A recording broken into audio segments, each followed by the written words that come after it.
the person that was selling it, they ended up doing jail time, being taken away from the family, the household.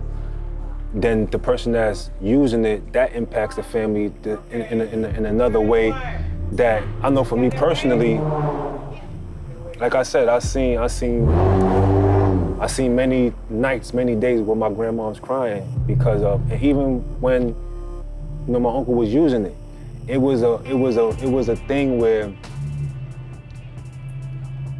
like I felt pity, I felt bad for him because like you don't, like the thing is like you trying to help somebody, but when you help them to let them in the house, they're gonna steal.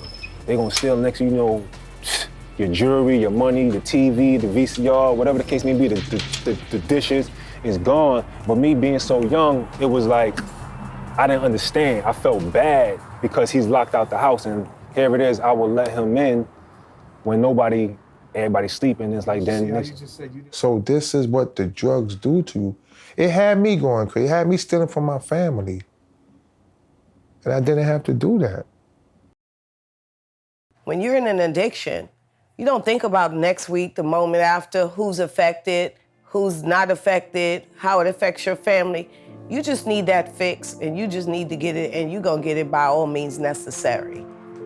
You know, that's what addiction does to people. You know, it just makes you think for that moment. I got caught up. Okay. Yeah, he got caught up. He got caught up. I got caught up. He got caught up. Okay. I got caught up.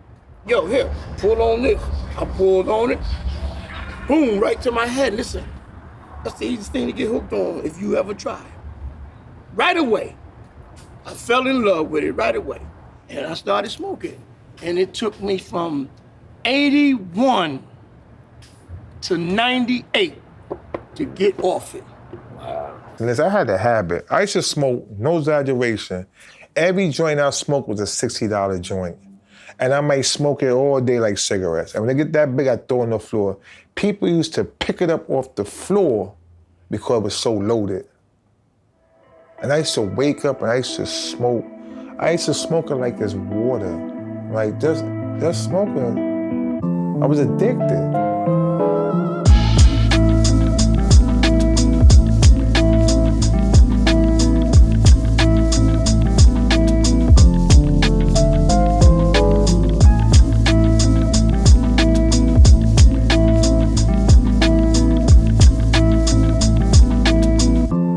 I hated my parents. I hated them for being on drugs. I hated them. I didn't want nothing to do with them because I felt, they were stronger than that. They should be better than that.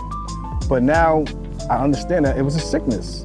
It's a sickness. And it's something that, they needed help with. And instead of me, and I feel real bad now to this day, instead of me like being so angry with them, I was supposed to give them more support than I gave them. I was supposed to, talk to them, help them out. Maybe if I would have been that support, I would have been, maybe been the one to change something. But I was so angry, especially like we lived on this block.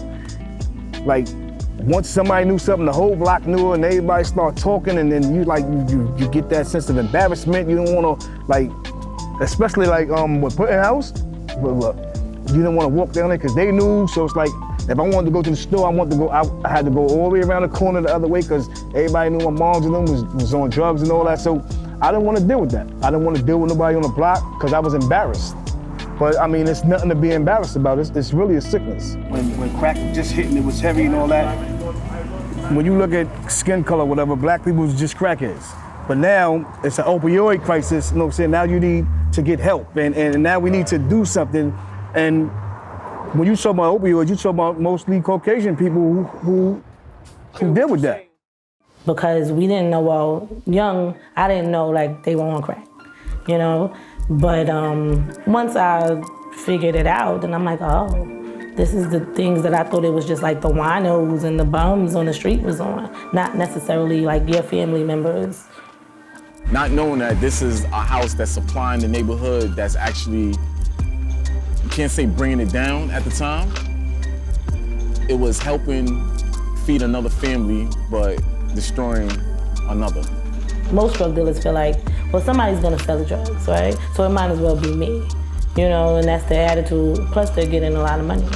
So why not just get the money?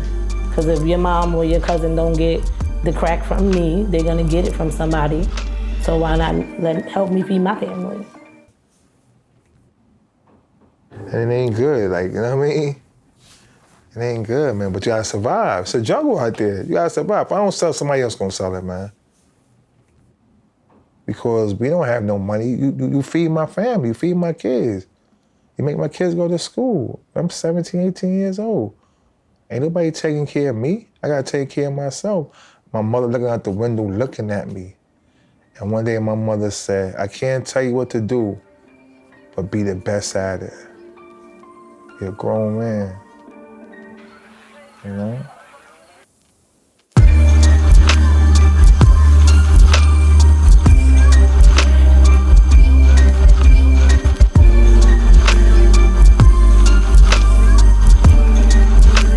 But, you know, he was dealing it. He was dealing it, and his moms was using it, you know? And it was such a weird dynamic because, you know, we grew up idolizing, you know, this woman who helped raise us all. Because, you know, we was part of, oh my God, I said the name. Yeah, we'll fix that. All right. You know, he was part of the clique. You know, so we see now his moms who helped raise us and we idolize as kids, beautiful woman. Just watch her deteriorate.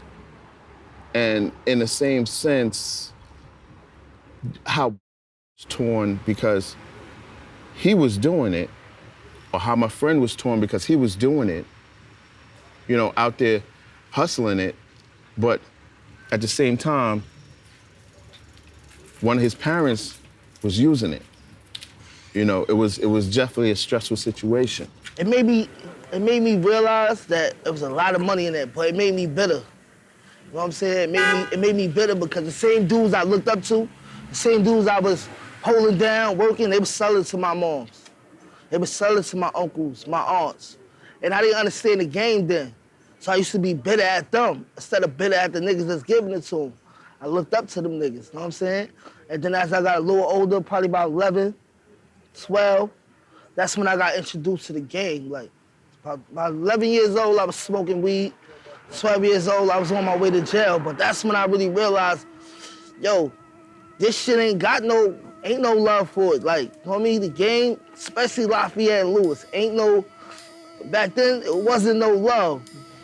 I think at that time, I was just harder. Like, by that time, all my family, like, all my aunts, uncles was addicted to drugs. My mom's was. Like, my mom used to help me sell crack.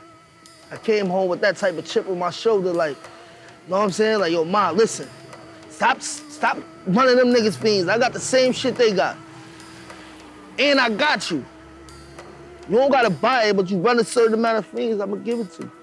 I just felt that was something that I had to do because everybody I was around, all my niggas, that's what they was doing with their mothers and fathers. And niggas was trying to get it. So I just came home with that mentality, like, fuck everybody. But it ain't got nothing to do with me or niggas I love, fuck them.